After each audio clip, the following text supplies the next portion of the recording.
Private school चल रहे हैं जिनमें नामांकन रहता है और बच्चा स्टडी जो है कोचिंग के अंदर कर रहा है, तो एक पूरा रैकेट है। कोचिंग की मनमानी पर कब होगा काबू?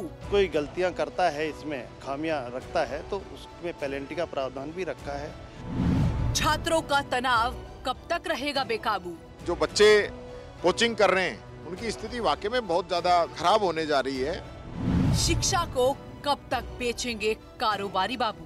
इसका पूरा जांच होनी चाहिए और सरकार को सख्त बिल लेके आना चाहिए।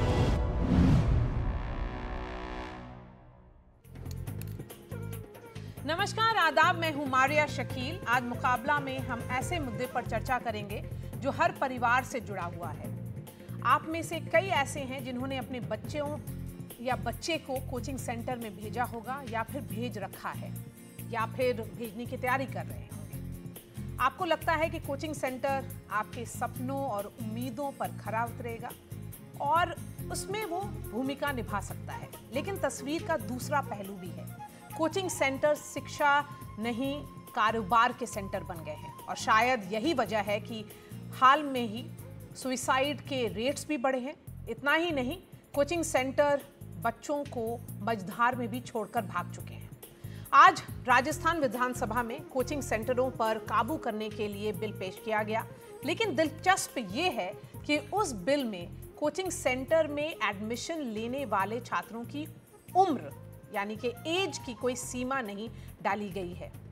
आज हम इसी पर सवाल करेंगे और चर्चा करेंगे कि क्या राजस्थान में लाए गए बिल से कोचिंग सेंटरों की मनमानी रुकेगी और अगर हाँ, तो क्या दूसरे राज्यों को भी ऐसा बिल लाना चाहिए।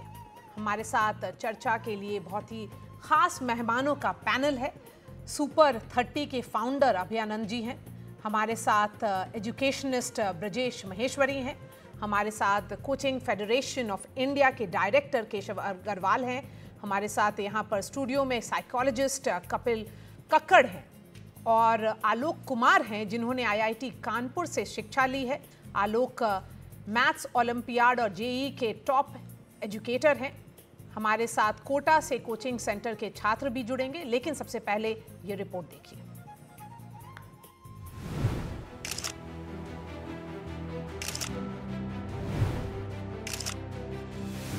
कोटा की कोचिंग संस्थानों में छात्रों की खुदकुशी के मामले बढ़े तो राजस्थान सरकार ने बड़ा फैसला लिया। कोचिंग सेंटरों की जवाबदेही तय करने के लिए कानून की तैयारी की और विधानसभा में बिल पेश किया। 21 मार्च को इस बिल पर चर्चा होगी। बच्चों के साथ ऐसी घटनाएं नहीं हो जो मानसिक तनाव में आके कई हादसे के शिकार हो जाते हैं, तो इनको देखते हुए अभी हमने इन कोचिंग संस्थाओं पर नियंत्रण रखते हुए 50 बच्चों से कम की ये चलाए नहीं और कई इसमें विसंगतियां है वो दूर रख के उस पर नियंत्रण के लिए हमने कमेटियों का प्रावधान किया है और कमेटियों के साथ साथ ही इन पे रजिस्ट्रेशन कराने का प्रावधान किया है और अगर कोई गलतियां करता है, इसमें खामियां रखता है तो उसमें पेनल्टी का प्रावधान भी रखा है। एनडीटीवी के पास मौजूद बिल के मुताबिक इसमें जो प्रावधान किए गए हैं वो इस तरह हैं। कोचिंग संस्थानों में बैच और कक्षा का आकार सीमित रहेगा। प्रत्येक बैच में छात्रों की कितनी संख्या होगी इसे वेबसाइट पर बताना होगा। एक बार बैच शुरू होने के बाद उसमें और नामांकन नहीं होगा। कक्षा में छात्र शिक्षक अनुपात उचित स्तर पर बनाए रखा जाएगा।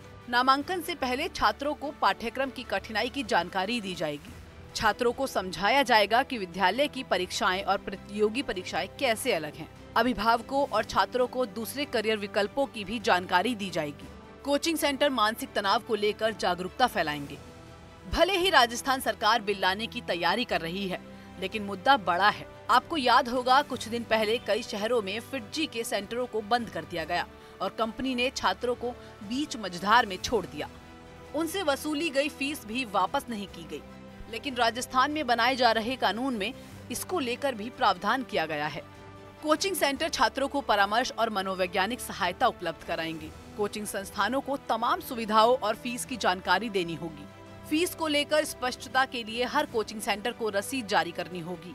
कोई छात्र कोर्स की पूरी फीस जमा करने के बाद बीच में ही पढ़ाई छोड़ देता है तो फीस वापस करनी होगी।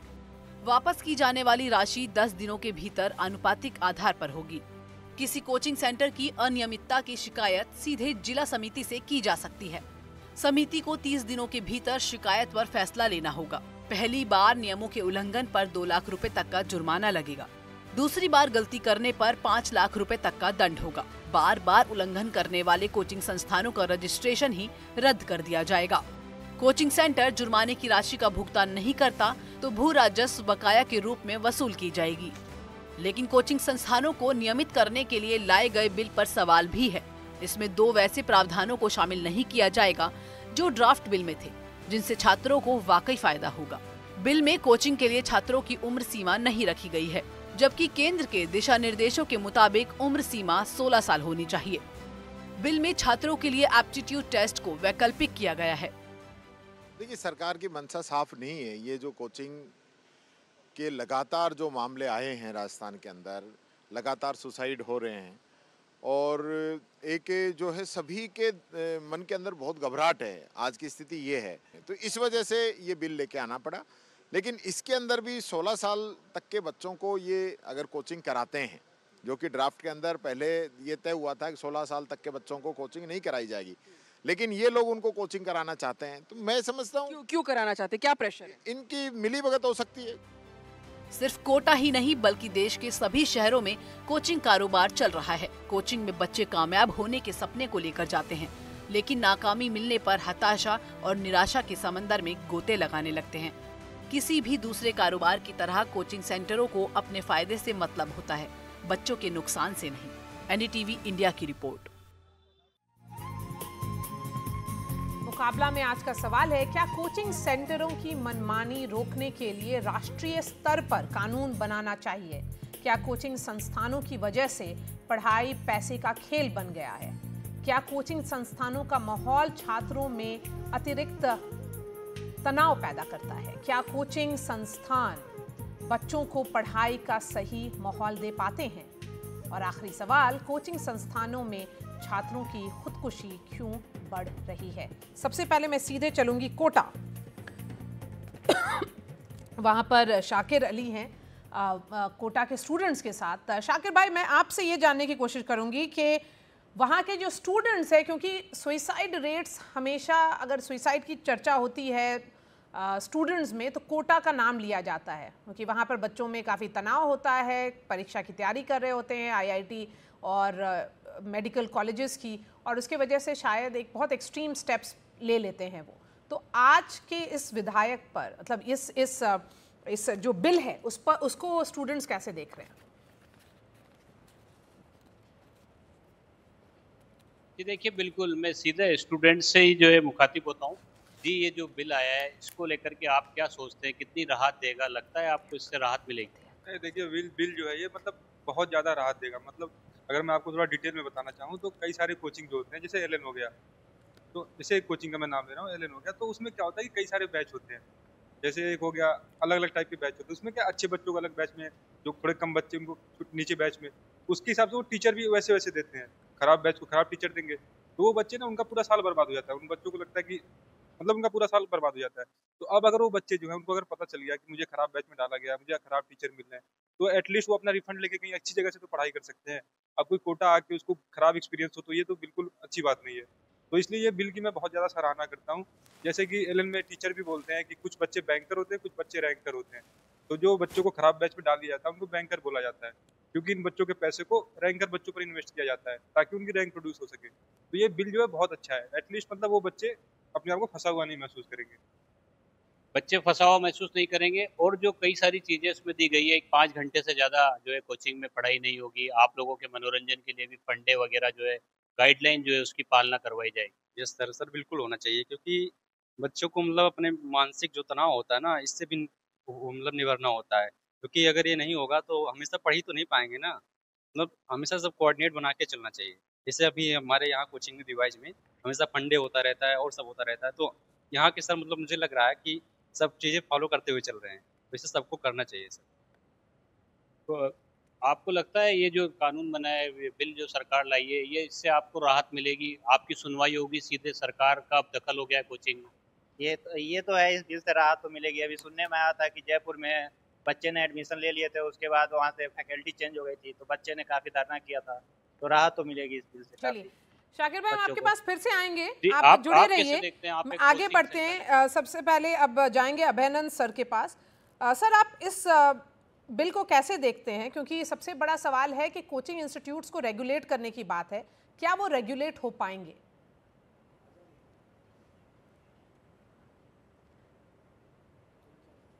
मैम, मैंने जी थोड़ा सा सुना है आपके बिल के बारे में जी जिस पर आप चर्चा कर रही हैं।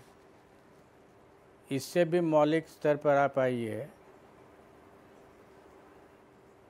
कॉन्स्टिट्यूशन के आर्टिकल्स में 21 के आसपास जो आर्टिकल है उसमें फंडामेंटल राइट है सिटीज़न का, और वो ड्यूटी कास्ट है स्टेट पर। समय के साथ साथ स्टेट ने इस ड्यूटी को एब्डिकेट कर दिया कंप्लीटली। सरकारी स्कूल में बिल्डिंग बना दिया, साइकिल दे दिया, कुछ किताबें दे दी, और वहीं इतिश्री हो गई इनकी जवाबदेही की। तो ये जवाबदेही जब ख़त्म हुई और कर दिया स्टेट ने, तो प्राइवेट प्लेयर्स आ गए जो नॉन स्टेट एक्टर्स थे इसमें, और वो एक्टर्स आकर के दे ऑक्यूपाइड द स्पेस जो एब्डिकेटेड हो गया था बाय द स्टेट। ये लोग शुरू में ढंग का ही किए काम, जिनके पास थोड़ा पैसा था लगाने के लिए। हम लोग भी जब छोटे थे तो प्राइवेट ट्यूशन हुआ करता था, जो इस कोचिंग माफिया, पता नहीं शब्द इस्तेमाल मैं सही कर रहा हूँ या नहीं, कोचिंग इंस्टीट्यूट्स के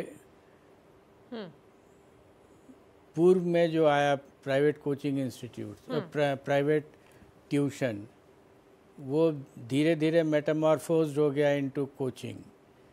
और मेटामॉर्फोसिस कंट्रोल्ड वे में हुआ नहीं। जब वो मेटामॉर्फिस नहीं हुआ कंट्रोल, तो वो उसमें गंदगियां आने लगी। और शुरुआती दौर में स्टेट ने इस पर केयर नहीं किया कि ये गंदगी ला रहा है। इसमें गंदगी कई है और रीजंस कई ढूंढे जा सकते हैं।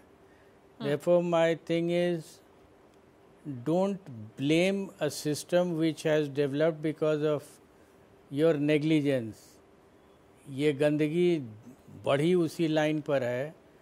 अब अगर आप चाहिएगा कि हम इसका ठीक कर लें, तो you have to get into the reasons why it has grown and बिल्कुल सही grown कहा so आपने। wide. अगर स्टेट ने अपनी ड्यूटी और को ये छोड़ा, बिना- इसीलिए मशरूमिंग ऑफ कोचिंग इंस्टीट्यूट्स हुआ, लेकिन अब अगर स्टेट कंट्रोल करने की कोशिश कर रही है, सिस्टम को करेक्ट करने की कोशिश कर रही है, तो क्या वो सही कर रही है और उससे क्या वो सिस्टम करेक्ट होगा? अब मैं केशव अग्रवाल जी के पास जाऊंगी। केशव अग्रवाल जी, एक डेटा है national sample survey house hold consumption expenditure सर्वे जो हुआ है, उसमें ये दिखता है कि लगभग 40% कोचिंग सेंटर्स या कोचिंग पर परिवार स्पेंड कर रहा है, या रूरल हाउस होल्ड हो या अर्बन हाउस होल्ड हो, या शहर का इलाका हो या गांव का इलाका हो। इस तरह का एम्फेसिस है एजुकेशन पर और कोचिंग पर, खास करके प्राइवेट ट्यूशन हो चाहे जैसा भी हो। लोगों को लगता है कि ट्यूशन में भेज दिया तो बच्चा एक्स्ट्रा पढ़ करके आ ही जाएगा और पास हो जाएगा। जी मारिया, मैं सारा डिस्कशन सुन भी रहा था, और इसमें जैसे सर ने कहा, एक पहलू में जो सबसे पहले टच करना चाहूंगा कि कोचिंग जो है वो हमेशा बाई चॉइस रही है, स्कूल बाई कंपल्शन है। अब अगर हम ध्यान से सीखें समझें इसको, कोचिंग सिस्टम का इवोल्यूशन स्कूल्स की वजह से हुआ, क्योंकि बच्चे की जरूरतें वहां पूरी नहीं होती। किसी पेरेंट को शौक नहीं है 2-2, 3-3 लाख रुपए कोचिंग पे खर्च करें। दूसरा, आप एक ये चीज देखिए, जो ये सिस्टम ऑफ एलिमिनेशन एग्जाम है वो किसने क्रिएट किया? ये प्रेशर हमने क्यों 1 साल या 2 साल की पढ़ाई की कि ये एंट्रेंस क्लियर करोगे तो X जगह दाखिला होगा? सारा प्रेशर तो हमने पहले क्रिएट कर दिया। अब आप एक देखिए, अपॉर्चुनिटी आती है तो चाहे कोचिंग हो या कोई भी व्यवसाय हो, वो उसमें आएगा और वो सप्लाई करेगा। अब ये कोचिंग 90s में जब कोटा एकदम शुरू हुआ, तो एक बहुत छोटे तौर पे बंसल साहब ने इसको शुरू किया था। ग्रेजुअली ये बढ़ते बढ़ते एक फॉर्म ले गया, दिल्ली में फिटजी 94 में था जिसकी स्टोरी आप बता रहे थे, और ये चलता गया अनरेगुलेटेड, इसको रेगुलेट नहीं किया गया और आज समस्याएं डेफिनेटली बढ़ गई हैं। और ऐसा मैं नहीं कहूंगा कि कोचिंग को रेगुलेट नहीं करना चाहिए, लेकिन यहाँ पर जो बिल है और जो मानसिकता समझने की उसकी भी जरूरत है, क्योंकि हम न्यूज रिपोर्ट में एक ऊपरी तौर पे बात करते हैं।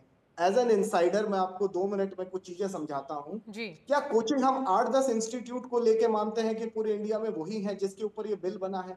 कोचिंग आज की डेट में एक नेसेसिटी राइट फ्रॉम बेसिक हो जाती है, जहां पेरेंट पढ़ा लिखा नहीं है या पढ़ा लिखा है तो जॉब कर रहा है जिसके बच्चे को असिस्टेंस चाहिए। अब अगर इस बिल में आप देखेंगे 50 बच्चों से ऊपर ही आपको कोचिंग कह दिया गया, तो मेरा मानना है कोई 12 बच्चे अगर दिन में 5 बैच भी पढ़ाता है वो भी इस दायरे में आएगा, उसको भी ये 2 लाख का जुर्माना। तो यहाँ पर इस बिल को पहले इम्प्लीमेंटेबल बनाइए। क्यों ये एक्ट फेल होगा? ये इम्प्लीमेंटेबल नहीं है, फिर से कहानी वहीं आ जाएगी। आपको रैशनल क्यों नहीं है? अब मैं बताता हूं क्यों नहीं है। आपने 50 बच्चे से ऊपर सबको कोचिंग मान लिया, क्या वो 50 बच्चे से ऊपर जहां बच्चा 1 घंटे के लिए 2 या 3 दिन आता है वो कैंटीन का प्रावधान करे, वो काउंसलर्स का प्रावधान करे, वो वेबसाइट का प्रावधान करे? आप ये देखिए कितने नियम वो पालन करेगा। आप उन पे लगाइए जो इंप्लीमेंट कर रहे हैं, जहां पे ये प्रॉब्लम्स आ रही हैं, जहां पे कि बच्चों से खूब फीस ली गई, उनको बड़े बड़े बैचों में बिठाया गया, या फिर कोई रेगुलेट नहीं है, कोई फीस रिफंड नहीं हो रही। हमको इम्प्लीमेंटेबल बनाना है। आप उनको भी खत्म कर रहे हैं जो सेल्फ एम्प्लॉयड हैं और आज की डेट में पढ़ाते हैं। कोचिंग कई लेवल पे चल रही है, खाली आप आईआईटी और मेडिकल को लेके या कुछ 7-8 नामी इंस्टीट्यूट्स को लेके अगर रेगुलेशन लाते हैं तो कहीं पर भी वो जायज नहीं है और ये प्रॉब्लम फिर उस रास्ता निकाल लेंगे। और इससे क्या होगा, जो छोटे इंस्टीट्यूट है वो बंद ही हो जाएंगे। 1 स्क्वायर मीटर का स्पेस क्या छोटा इंस्टीट्यूट 12-15 बच्चे पढ़ा रहा है एट ए टाइम वो देगा? आपने तो एक एक्ट ला दिया, मतलब सब उसके दायरे में आ गए। दूसरी चीज, क्या हम अपने शिक्षा व्यवस्था को ठीक ना करें कि हम ये एंट्रेंसेस का इतना प्रेशर बनाएं? मैं आपको एक चीज और बताता हूं, यहाँ शायद सर मेरे से एग्री करेंगे। आईआईटी एडवांस्ड की परीक्षा होती क्यों है? जब जेई मेन से आपने कैंडिडेट चुन लिए, फिर से आप उनको एक प्रेशर एग्जाम में बिठाते हैं जिसके वजह से इतनी बड़ी कोचिंग होती है। तो आप 11th 12th और सालों की भी तो उसके वेटेज दीजिए। आपने खुद स्कूल के बोर्ड एग्जाम्स की वेटेज 0 करके स्कूल्स को रिडंडेंट कर दिया। चाहे सीयूईटी ले लीजिए, चाहे जेई ले लीजिए, कहीं बोर्ड की मार्क्स की कोई वैल्यू नहीं है तो बच्चा स्कूल में क्यों जाएगा, क्यों पढ़ेगा? डमी कल्चर आपके नाक के नीचे चल रहा है, उसको बंद क्यों नहीं करते हैं? ये तो इन्हीं के अंडर पावर है ना, स्कूल्स के अंदर डमी कल्चर चला रखा है। और जहां तक इंस्टीट्यूट्स हैं जो मिसलीडिंग एड देते हैं, जो फीस रिफंड नहीं करते, मनमानी कर रहे हैं, उनके लिए प्रावधान भी बने और एक्ट में ऐसे लोगों के लिए जो पेनल्टी और सजा है वो होनी अब चाहिए। आलोक कुमार के पास जाएंगे। आलोक, मुझे ये बताइए, इसमें इस जो बिल है उसमें जो ड्राफ्ट बिल में एक था 16 इयर्स या 16 साल का एक कैप था कि उसके बाद से आप कोचिंग में भेजिए, लेकिन अब वो नहीं रहा। तो आप खुद एजुकेशनिस्ट हैं, आप आईआईटी में पढ़े हुए हैं, तो आपको पता है कि किस तरह से ये मैथ ओलंपियाड ये सब करने में अगर एज का कंसिडरेशन नहीं हो तो क्या स्टूडेंट्स सही कर पाते हैं? अच्छा सवाल है। पहले मैं कहना चाहूंगा कि मैंने आईआईटी किया था 93 में and I passed out in 97। उस समय कोई भी कोचिंग ऐसी नहीं थी, हमने कोटा का तो नाम भी नहीं सुना था। और यहाँ तक बताऊं कि आज जो बच्चे देते हैं मॉक टेस्ट, 10 टेस्ट 15 टेस्ट, हमने 2 मॉक दिया होगा, वो भी चलते फिरते। मतलब मेरे पेरेंट्स ने कहा पटना चले जाओ, मैं रहता था मुजफ्फरपुर में, पटना चले जाओ 2 घंटे की दूरी है, मैं गया टेस्ट लिया और मतलब बिल्कुल कोई प्रेशर नहीं, मैं लौट आया। और मतलब आजकल होता है कि लोग बोलते हैं कि take JEE 10 times before you really appear for JEE. तो कहीं ना कहीं प्रेशर हम बच्चों पे क्रिएट कर रहे हैं, पेरेंट्स भी, कोचिंग इंस्टीट्यूट भी। तो पहला ये कि बिल तो ज़रूरी है, बिल एक सही कदम है, बट जैसा कि बाकी पैनलिस्ट कह रहे हैं कि थोड़ा ये भी जाना होगा कि भाई आप ये जरूरत पड़ी ही क्यों। तो हमने अपने स्टेट ने अपने अपने अपने ड्यूटीज़ को नेगलेक्ट कर दिया। हमारी शिक्षा उस कायदे की नहीं रही कि जेई निकाल पाए या बच्चा ये, मतलब जो आम स्कूलों में शिक्षा है, आम स्कूल छोड़ दिए सरकारी स्कूल, जो प्राइवेट स्कूल है उसमें भी शिक्षा का लेवल इतना नहीं है कि बच्चा खुद से कर सके। तो मे बी कहीं ना कहीं coaching will become a necessity. तो जब ये ज़रूरी हो जाएगा तो रेगुलेट करना ज़रूरी है। और मैं तो कहूँगा ये केवल कोटा से काम नहीं चलेगा। आपको जाहिर यहाँ पे मैंने कोटा नाम आ रहा है, हैदराबाद कोटा के बाद जो आता है, कोटा के बाद नहीं, मतलब अगर मैं कहूँ प्रेशर की शुरुआत तो हैदराबाद से हुई थी। ये जो मॉडल है डमी स्कूल और ये हैदराबाद का जनक है। उसके बाद भले ही सब जगह कॉपी होने लगा। मतलब मुझे कुछ याद आ रही दिनकर की पंक्तियां जो कहते हैं ना कि भाई आप जो कहते हैं तो मतलब वृथा है पूछना था दोस्त किसका, मतलब पहले कहाँ खुला, जैसे अभिनंदन सर, तो वृथा है पूछना था दोस्त किसका, जहर तो अब सभी का खुल रहा है और हलाहल से हलाहल धुल रहा है। मतलब अब जरूरत है पूरी तरह साफ करने की, तो एक समग्र पॉलिसी होनी चाहिए, नहीं कि पॉलिसी को आप देखें केवल ये में। तो मुझे लगता है कि कोचिंग जरूरत रहेगी, क्योंकि ओलंपियाड या कोई भी एग्जाम हो, आईटी भी हो, तो लोग जाएंगे क्योंकि उनको जरूरत नहीं पूरी होगी उनकी, क्योंकि जाहिर सी बात है शिक्षकों का लेवल उतना नहीं होगा, स्टेट भी ज्यादा नहीं कर पाएगा, तो कहीं ना कहीं प्राइवेट को आपको घुसना होगा तो आपको रेगुलेट करना होगा। I think this might be a good solution. एक बात मैं और जोड़ना चाहूंगा कि वेबसाइट पे ये भी लिखे कि कौन टीचर बच्चों को पढ़ा रहा है, टीचर का नाम, उसकी डिग्री, क्योंकि बहुत सारे टीचर की डिग्री कुछ नहीं है पढ़ा रहे हैं कोचिंगों में, तो ये भी लिखना जरूरी है अब वेबसाइट पे कि ये क्लास है, इस जैसे यूएस में होता है, ये क्लास है, इस टीचर का नाम है, इनकी ये डिग्री है। Then I think it might work, कि लोगों का विश्वास रहेगा कि हम सही डॉक्टर के पास जा रहे हैं। चलिए आलोक कुमार जी के साथ अब कपिल कक्कड़ के पास आएंगे, क्योंकि मेरा एक सवाल है मुकाबला में जो शायद उसका जवाब आप दे सकते हैं। क्योंकि खुदकुशी बढ़ रही है और कोचिंग इंस्टीट्यूट्स कभी अकाउंटेबिलिटी एक्सेप्ट नहीं करते कि उनका प्रेशर या एजुकेशन का माहौल या ओवरऑल एनवायरनमेंट ऐसा होता है कि स्टूडेंट्स, शायद बहुत सारे स्टूडेंट्स उस माहौल में नहीं रह पाते हैं और उसके बाद एक्सट्रीम स्टेप लेते हैं। तो क्या वो रुकेगा इससे, इस बिल की वजह से? अगर मैं आपसे काउंटर क्वेश्चन पूछूं कि मैं अगर आपको बोलता हूं मैं आपको संस्कृत 3 महीने में सिखा सकता हूं, हाँ, तो आप एडमिशन लेंगी? मैं आपको संस्कृत 3 महीने में सिखा दूंगा। ये बेसिकली एक कॉस्मेटिक डायरेक्शनलेस बिल है।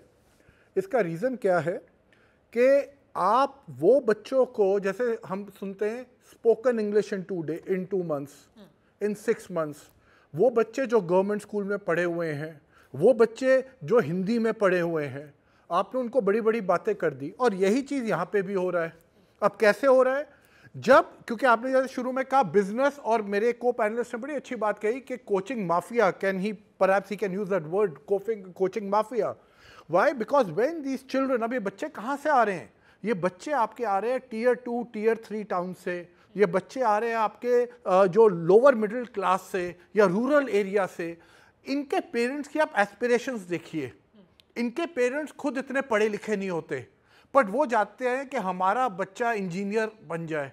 उसको लगता है इंजीनियर का जो एक स्थल है या एक जगह है वो शायद कोटा है, वो अपनी पूरी कमाई वहाँ पे डाल रहा है। बच्चे को डे 1 से पता है कि मेरा बाप मेरी माँ मेहनत दोनों कर रहे हैं, किसके लिए? क्योंकि एक दिन मैं ये बनूंगा।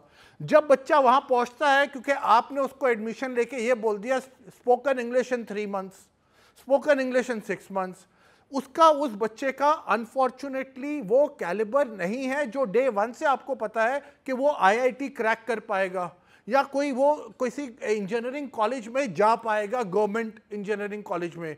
पर आपने उसकी एडमिशन ले ली और गवर्नमेंट में इस पे, तो कहने का मतलब है कि बच्चे का इंटरेस्ट हो सकता है, बच्चे की एस्पिरेशन हो सकती है, और जब उस बच्चे को पता चलता है। मेरे कॉलीग को एक अवार्ड मिल रहा है, NDTV के अनुराग द्वारी को प्रतिष्ठित रामनाथ गोयनका सम्मान मिल रहा है, और इसीलिए हम वो तस्वीरें दिखाएंगे आपको।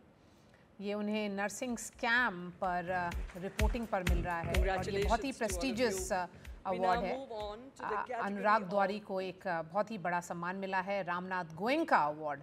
रामनाथ गोयनका कहा जाता है कि जर्नलिज्म का सबसे बड़ा अवार्ड है, और वो हमारे कॉलीग अनुराग द्वारी को अभी फ़ौरन मिला है। अनुराग को बहुत बहुत बधाई। वो देखिए, आप तस्वीर देख सकते हैं, रामनाथ गोयनका अवार्ड मिलना बहुत बड़ी बात है जी। चलिए आगे बढ़ते हैं। आप अपना पॉइंट तो मैं ये कह रहा था कि जब उस बच्चे को पता है कि अब उस कोप अप नहीं कर पा रहा उस एनवायरनमेंट में, उसका कंपटीशन बहुत स्टिफ है और वो उस चीज़ से कोप अप नहीं कर पा रहा, वहाँ पे उसको अपने याद आते हैं माँ बाप, उनकी मेहनत, तो उसके पास कहीं ना कहीं उसकी ऐसी होपलेस हेल्पलेस सिचुएशन हो जाती है कि उसको कई बार लगता है या तो वो डिप्रेशन में चला जाएगा, उसके बाद उसको लगेगा कि मैं घर किस मुंह से जाऊंगा। तो इस तरह की जो डिप्रेसिव थॉट आते हैं उसके दिमाग में, वो कहीं ना कहीं उसको सुसाइड की तरफ ले जाते हैं। ठीक है, तो चलिए अब फिर से शाकिर के पास चलते हैं। शाकिर, बाकी बच्चों से बात करिए और ये जानने की कोशिश करिए कि कोटा में जो सुसाइड रेट्स बढ़े हैं और ओवरऑल एक मानसिक तनाव रहता है, तो क्या इस विधेयक की वजह से मानसिक तनाव कम होगा, उन पर प्रेशर कम रहेगा? जी बिल्कुल, कोटा में क्योंकि इस तरह के मामले भी सामने आते हैं, कई सारे बच्चे जो है आत्मघाती कदम भी उठा लेते हैं, तो इस बिल के आने से लगता है आप लोगों को तनाव कम होगा, स्ट्रेस कम होगा? जी सर, बिल्कुल कम होना चाहिए, क्योंकि जब कोटा में बच्चा आता है तो ज़्यादातर क्लास 10th के बाद आता है। अभी वो इतना मैच्योर नहीं होता है, 16 से 18 साल के बीच में होता है।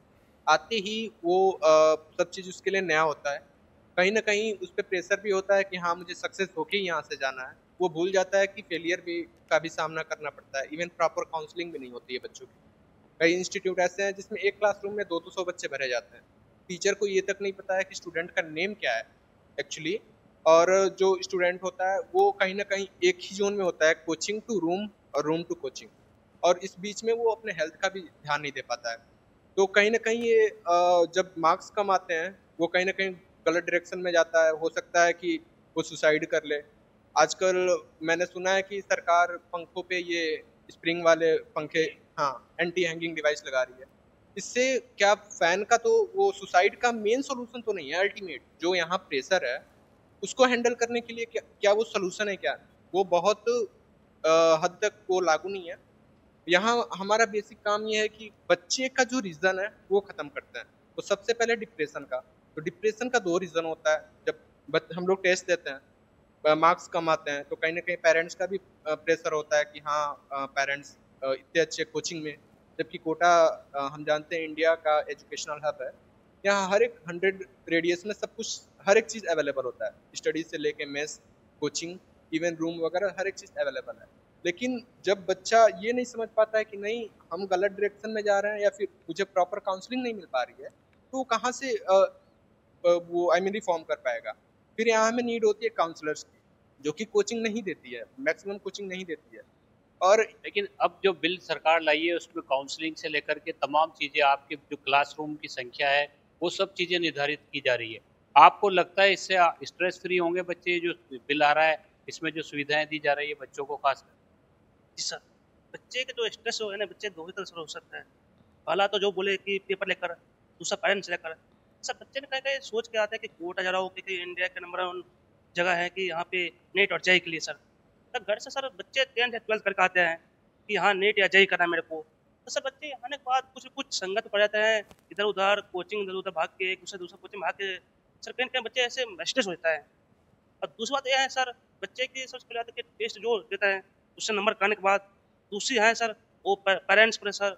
और बात यह है सर कि कोचिंग जो बात है सर, कोचिंग सर आपसे भी जानना चाहेंगे, ये जो बिल आया है क्या आपको लगता है कि इससे जो है आगे बढ़ते हैं डॉक्टर सीबी शर्मा हमारे साथ जुड़ गए हैं। CB Sharma ji, thank you, NDTV पर आपका स्वागत है। सवाल ये है आपसे कि कोचिंग सेंटरों की मनमानी चल रही है, ये सबको पता है, लेकिन उनको रेगुलेट करने के लिए जो पहला स्टेप लिया गया है, जो राजस्थान सरकार लिए है, वो स्टेप सही है? अगर सही है तो क्या वो नेशनल लेवल पे होना चाहिए? सबसे पहले तो मैं ये प्रश्न करूंगा मारिया जी कि क्या पहली बार पता चला कि कोचिंग सेंटर्स में गड़बड़ी चल रही है और उसको देखना चाहिए? ये हमको कम से कम 30 सालों से पता है, और सरकार के बाद एक के बाद दूसरी सरकार ये बात करती है। आज मैं सुन रहा था कि राजस्थान के पूर्व शिक्षा मंत्री टीकाराम जी कह रहे थे कि बड़ी गड़बड़ झाला है, इसको ठीक करना चाहिए, सरकार से अपेक्षा करेंगे। आपने क्या किया? तो मुझे ऐसा लगता है कि मैं 2-3 चीजें कहना चाहूंगा। कोचिंग इंडस्ट्री वर्ड या माफिया कहिए, रैकेट कहिए, वो यूज कर रहा हूं मैं। इसका जो रेवेन्यू है वो भारत सरकार के शिक्षा बजट से बड़ा है, और इसमें जो ताकत है वो भारत सरकार के शिक्षा मंत्री से ज्यादा ताकत है। तो मैं पहली बात तो ये कहूंगा कि आप रेगुलेशन क्यों ला रहे हैं? आपकी कौन से रेगुलेटरी बॉडी आज तक बताइए नैक से लेके एनसीटी से लेकर के एआईसीटी तक पर कीचड़ नहीं उछला है? आपके शिक्षा का राष्ट्रीय शिक्षा नीति का 15.2 अपने आप स्वीकार करता है कि हम 10,000 कॉलेजेस के थ्रू पैसे से डिग्रियां बेच रहे हैं, कोई पढ़ाई लिखाई नहीं कर रहे हैं। ये राष्ट्रीय शिक्षा नीति को मैं कोट कर रहा हूं। तो आपकी कोई भी रेगुलेटरी बॉडी आज तक भारत में नहीं प्रूव कर पाई है कि वो बेईमान नहीं है। तो आप एक रेगुलेटरी बॉडी और क्यों ला रहे हैं? और आज ये कहा जा रहा है विपक्ष के जो नेता हैं उनसे कि आप इसको क्यों नहीं ठीक करते हैं, जल्दी ठीक करिए। मेरा ये मानना होगा कि आप अभयानंद सर हैं यहाँ पर जो सुपर 30 के संस्थापक हैं, उनका कहना है कि जब स्टेट ने अपनी रिस्पॉन्सिबिलिटी छोड़ी वहां पर वो कोचिंग सेंटर्स एंटर किए। बहुत सही, बहुत सही। तो आप स्टेट को ठीक करिए, स्कूलिंग को ठीक करिए। आप सरकार के अंदर में स्कूलिंग क्यों रखे हुए हैं? आपका यूनिवर्सिटी ग्रांट्स कमीशन जो हायर एजुकेशन को रेगुलेट करता है वो सरकार के बाहर है, सरकार के अंदर नहीं है, सरकार के अधीन नहीं है। शिक्षा में एक भी संस्था नहीं है जो सरकार के बाहर है। भारत का शिक्षा मंत्री आपके एनसीईआरटी का, सीबीएसई का, एनआईओएस का, नवोदय विद्यालय का, केंद्रीय विद्यालय के कमीशन का अध्यक्ष है। भारत के शिक्षा मंत्री तय करते हैं कि किताबों में क्या पढ़ाया जाएगा, क्या निकाला जाएगा और क्या रखा जाएगा। सिमिलरली राज्य के शिक्षा मंत्री ये तय करते हैं। तो आप क्यों नहीं एक regulatory body for education outside the government, independent, autonomous बनाते हैं जो स्टैट्यूटरी हो और रेगुलेटरी हो? स्टैट्यूटरी होना चाहिए, बाहर होना। मैं ये नहीं कह रहा हूं कि यूनिवर्सिटी ग्रांट्स कमीशन बहुत अच्छा काम की है या वो आक्षेपों से बाहर है, लेकिन कम से कम वो सरकार से बाहर है। सरकार खुलेआम उसको नहीं आदेश कर सकती है, लेकिन विद्यालय शिक्षा में भारत के शिक्षा मंत्री जो बात ये है कि अगर ये सबको पता है कि यहाँ पर पैसे का खेल है, यहाँ पर पूरा ये एक सिस्टम बना हुआ है जहाँ पर बहुत सारे पैसे खर्च होते हैं, कोई अकाउंटेबिलिटी नहीं होती है, कोई रेगुलेटेड नहीं है सिस्टम, तो अभी तक कोर्स करेक्शन क्यों नहीं हुआ? इस सवाल का जवाब मैं अभयानंद जी से सबसे पहले लूंगी।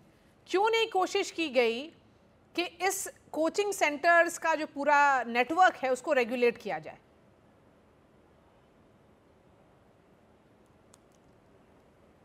प्रयास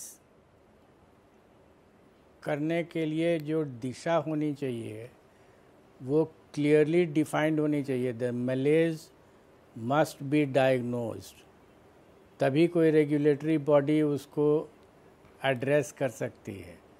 मेरी अपनी समझ है कि ये मलेज डायग्नोज ही नहीं हुआ है। कहीं ना कहीं ये मलेज इस लाइन पर है कि जितने बोर्ड एग्ज़ाम्स हैं, विच मीन्स जो स्कूल में क्लास 2 से लेके क्लास 10 तक हम लोग पढ़ाते हैं या मे बी 12 तक, तो उसमें हमारा पूरे स्टेट का पूरा इंटरेस्ट रहता है मास सर्टिफिकेशन कर दो कि वो बच्चा हिंदी अंग्रेजी हिसाब बनाने लायक हो गया है बस, और मास सर्टिफिकेशन करके उसको बेसिक क्वालिफिकेशन बना देते हैं आईआईटी और नीट के लिए कि उस लेवल के कंपटीशन में जाने के लिए उसको एक बेसिक क्वालिफिकेशन हो गया है। और ये जो इतना बड़ा गैप क्रिएट होता है कि ये फिर गैप जो है वो अपने आप में गंदगी पैदा करने लगता है। तो अगर इस मलेज को इस ढंग से डिफ़ाइन किया जाए कि जो बच्चे नहीं जाने लायक हैं वहाँ वो कंपटीशन में नहीं आए, तो फिर भीड़ नहीं होगी तो क्वालिटी हो जाएगा, कोचिंग में भी क्वालिटी होगा। यहाँ 15 लाख बच्चे अपीयर होते हैं, दुनिया में कोई एग्ज़ाम नहीं है जो 0.1% सक्सेस रेट देता है। मैं आईआईटी की बात कर रहा हूँ, एक्सेप्ट वन परहैप्स जो बहुत ओपन है, चाइना का है। तो ये आप गैप को थोड़ा मॉड्यूलेट कीजिए। Everyone who passes CBSE with 70% marks, और 70% कुछ होता नहीं है, हर आदमी आईआईटी के रेस में दौड़ा जा रहा है। टीचर्स नो कि ये लड़का कुछ भी पेमेंट कर देगा, रेस नहीं जीत सकता है, दौड़ ही नहीं सकता है वो, लेकिन फिर भी वो लोग ले लेते हैं कोचिंग इंस्टीट्यूट्स में। नहीं है, लेकिन ये डिसऑनेस्टी तो उनके नाम उनकी है ना अभयानंद सर, ये तो डिसऑनेस्ट कोचिंग सेंटर्स वाले हुए ना, क्योंकि उनको पता है कि ये स्टूडेंट केपेबल नहीं है, वो आईआईटी नहीं compete करेगा, वो एम्स नहीं जा सकता है, मेडिकल इंस्टीट्यूट नहीं compete करेगा, लेकिन फिर भी वो ले रहे हैं। तो आप बिल में देखिए कहीं ऐसा लिखा हुआ है कि जिसके पास एबिलिटी नहीं है, और coaching institutes have the ability to say कि ये बच्चे में कैपेसिटी नहीं है। इसको अगर बिल में इंट्रोड्यूस करके और कर दें, थोड़ा इसके अगेंस्ट में लोग बोलना शुरू करेंगे, फिर कई तरह की बातें आ जाएंगी। लेकिन आप सबको ओपन अप कर देते हैं और भीड़ लग जाती है। 15 लाख लोग अपीयर होते हैं और हार्डली 5000 के अंदर को जिसका रैंक है वो कहीं एक ढंग के आईआईटी में जैसे आपने सुपर 30 रखा, आपके जो सुपर 30 हैं वो सुपर 30 रहते हैं क्योंकि वो थ्रू आउट कम्पीट कर जाते हैं। तो मेरा सवाल ये है कि एप्टीट्यूड टेस्ट तो होना चाहिए ना, कोचिंग इंस्टीट्यूट में एडमिशन के लिए भी एक एंट्रेंस टेस्ट होना चाहिए। बिल्कुल होना चाहिए, बिल्कुल होना चाहिए। यहाँ भी होता है, नेम सेक होता है, लेकिन उसमें भी जो बच्चे का नहीं भी होने लायक है उसको कुछ स्कॉलरशिप दे करके रख लेते हैं। जिस बच्चे से भी पैसा मिल जाए उसको रख लीजिए। हम लोग तो खैर पैसा ही नहीं चार्ज करते हैं। सीबी शर्मा सर, आप क्या बोलना चाह रहे थे? जी देखिए, मैं 2 आर्गुमेंट देना चाह रहा था। पहली बात तो ये कि कोचिंग इंस्टीट्यूट को एक दुकान की तरह मानिए, और आप ये आर्गुमेंट दे रहे हैं कि मैं सामान बेचना चाहता हूं, लेकिन मैं ग्राहक जज करके दूंगा कि आप लेकिन डिसऑनेस्टी हुई ना। नहीं, बिल्कुल नहीं हुई, नहीं बिल्कुल नहीं हुई। अगर मैं कोचिंग इंस्टीट्यूट खोला हूं, कोई भी आता है तो मुझे एडमिशन लेना चाहिए और उसको पढ़ाना चाहिए। आपकी शर्ट का साइज 44 है। शर्मा जी एक मिनट, आपकी साइज का शर्ट 44 है और मैं आपको शर्ट साइज 48 दे देता हूं और मैं कहता हूं जी आप यही पहनिए, या 38 दे देता हूं यही पहनिए, तो ये क्या डिसऑनेस्टी नहीं है? जब मुझे पता है वो बच्चा क्वालिफाई कर ही नहीं सकता दूर दूर तक, मैं उसको एडमिशन क्यों दूंगा? और इसमें कोचिंग इंस्टीट्यूट जो बिजनेस के लिए आए वो तो एक्सप्लॉइट करेंगे क्योंकि गवर्नमेंट की कोई पॉलिसी नहीं है। और आप ही ने खुद ही कहा है कि गवर्नमेंट का जो बजट है उतना नहीं है जितना कोचिंग इंस्टीट्यूट का है, तो वहां पर उनकी डिसऑनेस्टी आती है। वेट अ मिनट, सरकार पहले तो कोचिंग इंस्टीट्यूट्स बंद करे। हमको पूरी राष्ट्रीय शिक्षा नीति पढ़ के बताइए कि एक जगह आपने कहा है कि ये बेईमानी है, ये बीमारी है, इसको हम बंद करेंगे। ये सरकार नहीं कह रही है आपकी नीति में। क्यों नहीं कही? एक भी जगह कोचिंग का चर्चा नहीं आती है, क्योंकि वो इतनी बड़ी इंडस्ट्री है कि सरकार लिख नहीं सकती अपनी पॉलिसी में कि हम इसको बंद करेंगे। नहीं तो इसका मतलब है अगर नहीं लिख सकती है तो बच्चों को फॉल्स होप तो नहीं देना। फॉल्स होप उन बच्चे जो उनका कैलिबर नहीं है, उनका एप्टीट्यूड नहीं है, चाहे उनका इंटरेस्ट हो या फोर्स इंटरेस्ट हो, आप उनको, और कोचिंग इंस्टीट्यूट भी उनको एम्ब्रेस करके ले रहा है, उनको एक फॉल्स होप दे रहा है। इसके ऊपर उनके ऊपर भी तो कार्रवाई होनी चाहिए ना। There should be one self regulation. बाकी आप ठीक कह रहे हैं कि गवर्नमेंट नीड्स टू, और अनफॉर्चुनेटली इस बिल में उसके लिए कुछ भी नहीं है। बोल रहे हैं इस बिल में शिक्षाविद की तरह बोल रहा हूं, मैं शिक्षाविद की तरह बोल रहा हूं कि मेरे पास एक विद्यार्थी आता कहता है गुरुजी हमको पढ़ा दीजिए। मैं जानता हूं कि लड़का कमजोर है, मैं कैसे उसको कह दूं कि नहीं भाग जाओ, तुम तो नहीं, तो आप उसको अल्टरनेटिव नहीं कह सकते हो बेटा, ये तुम्हारी फील्ड नहीं है, तुम ये वाली लाइन करो। Engineering is not the only line at the end of the world, there are 120 more professional lines. Why do we forget that? हम हर बच्चे को इंजीनियरिंग में क्यों डालना चाहते हैं? चलिए अब हमारे पास शिक्षा नीति में हमने तो यही कहा है कि हम उसको केवल इंजीनियरिंग में नहीं ले जाएंगे, हम उसको अलग विधाओं में ले जाएंगे। लेकिन पूरा दोष आप कोचिंग इंस्टीट्यूट को मत दीजिए। कोचिंग इंस्टीट्यूट को बंद करना सरकारों का काम था, लेकिन सरकार इतनी कमजोर होती है कि उसका ये मतलब नहीं, लेकिन सरकार कमजोर है ये एक्सक्यूज तो नहीं हो सकता, क्योंकि उसके इम्प्लीकेशंस तो बहुत है ना सीबी शर्मा जी। स्टूडेंट्स की जिंदगी से खिलवाड़ हो रहा है। 18-20 साल 16-18 साल के बच्चे होते हैं ये, और उनको कोटा भेज दिया जाता है पढ़ने के लिए। हर शहर में कोचिंग इंस्टीट्यूट्स का एक नई सड़क है। बिहार में चले जाइए, पटना हो चाहे मुजफ्फरपुर हो, हर शहर में एक कोचिंग का अड्डा बन गया है। और ज्यादातर प्रोफेसर ऐसे हैं जो पढ़ाई नहीं करवा सकते हैं क्योंकि उनमें सलाहियत भी नहीं है, ना वो बच्चों की सलाहियत इंप्रूव कर सकते हैं। मैं आखिरी जवाब लूंगी आलोक कुमार जी से। आलोक कुमार जी, मैं ये कहना चाहूंगा, जो एग्जांपल दिया ये जो हमारे साथ कक्कड़ जी बैठे हुए और शिक्षाविद, तो उसमें थोड़ी सी विसंगति है। मतलब ये मामला उतना मतलब सरल नहीं है डिसाइड करना कि कौन बच्चा आईआईटी में जा सकता है या कौन नहीं जा सकता। ये कोई 44 और 38 का माप नहीं है। और दूसरी बात, सबसे अहम बात, हमने देखा है जब बैच, मैंने पढ़ाया भी कई जगह, जब बैच सफलिंग होती है तो अभिभावक, पेरेंट कहते हैं सर हमारा बच्चा ना 13 नंबर लाया है, कट ऑफ 14, प्लीज रख लीजिए, हमारा बच्चा बहुत मेहनत ये कर जाएगा। अब वो 14 के बाद आपने 13 को रख लिया, फिर 12 वाले आ गए तो 12 पे रख लिया। इट्स लाइक कहते हैं ना कि नोबडी एवरीबडी इज रिच। मतलब जो कट ऑफ है ना, आपने जब बोला कि भाई कट ऑफ बोल दिया आपने ये, तो एक आपने कट ऑफ निकाल दिया किसी चीज के लिए, फिर नीचे आ जाएगा वो, तो इसका कोई लेवल नहीं बच जाएगा। तो ये कई केसों में, कुछ केसों में बिल्कुल मालूम है कि भाई ये बच्चा बड़ा दिख रहा है, छोटा दिख रहा है, तो 44 और 38 समझ में आता है। आप ये कह रहे हैं कि बच्चों में इतना है जो आप समझ में नहीं आएगा। सॉरी, आप यहाँ पे कह रहे हैं, और aptitude test you can't design very simple thing, that is very very tough. आप इसमें कुमार साहब ये कह रहे हैं कट थ्रोट कंपटीशन कि 14 लाख बच्चे इतने बढ़िया हैं कि उनमें सिर्फ 4-5% का भी फर्क नहीं है, ऐसा नहीं है। जो बच्चे गांव में पढ़े हैं, जो बच्चे टियर 3 टाउन में पढ़े हैं, जिनको ठीक से लिखना पढ़ना नहीं आता, उनकी एस्पिरेशंस, उनके अंदर वो दिया जाता है कि तुम इंजीनियरिंग क्रैक करोगे। It's not as simple. As a psychologist, you can know the benefit, but as a teacher, I must say that ये मामला इतना सरल नहीं है। आप किसी को कह नहीं सकते कौन करेगा नहीं करेगा। लेकिन अगर आलोक कुमार जी ये मामला सरल नहीं है तो सल्यूशन तो कुछ होगा ना।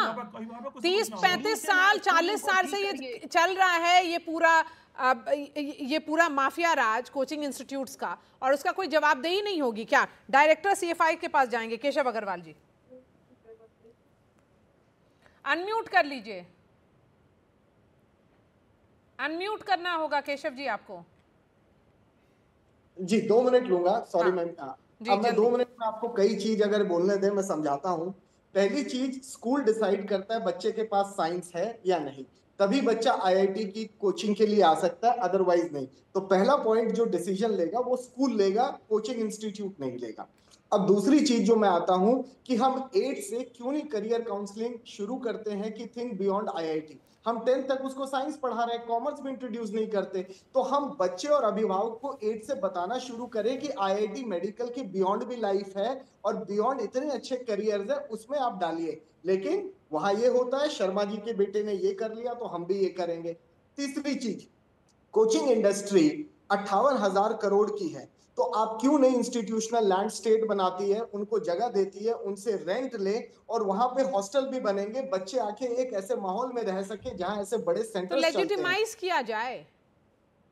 हाँ जी। और चौथी चीज क्या है कि अगर हमको रेगुलेट करना है तो सिस्टमैटिकली स्कूल को आप लैंड अलॉट करते हैं, यहाँ तो आप GST ले रहे हैं, इसको आप कमर्शियल ट्रीट करते हैं, कोई लैंड नहीं दी गई है, इंस्टीट्यूट्स को अपने आप बनाना पड़ा, तो आप लैंड दीजिए, रेगुलेट करिए और वहीं पे सारे कोचिंग इंस्टीट्यूट चले ताकि हम रेगुलेट कर सकें। जो सजेशंस है, इसमें सॉल्यूशन क्या है?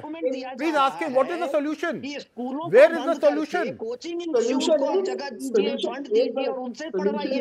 आप तो उनको कह रहे हैं उनको लाइसेंस दे दीजिए, उनको आप लेजिटिमाइज कर दीजिए, एंड सरकार सॉल्यूशन तो आपने कोई नहीं दिया। सरकार का काम होना चाहिए फैसिलिटेट। आप कह रहे हैं सरकारी कोचिंग खोल दे, तो मतलब ये तो और अनूठी बात हुई। तो नहीं फिर सरकार अपना जो स्कूल्स है वो क्यों चलाएगी? लैंड दे दे तो फिर वही कोचिंग नहीं तो स्कूल्स क्यों चलाएगी फिर? प्राइवेट इंस्टीट्यूट्स कैन वहां पर जैसे स्कूल लैंड लेती है वो लैंड ले, रेंट दे और रेगुलेट भी होंगे ताकि छोटी छोटी जगहों में। बात यहीं तक। अभ्यानंद जी शुक्रिया हमारे साथ जुड़ने के लिए। CB शर्मा जी, आलोक कुमार, केशव अग्रवाल और डॉक्टर कपिल कक्कड़। मुकाबला में बात यहीं तक, क्योंकि अभी इस बिल पर डिबेट शुरू हुआ है तो शायद हम और भी मुकाबला के एपिसोड्स इस पर करेंगे। शुक्रिया हमारे साथ जुड़ने के लिए।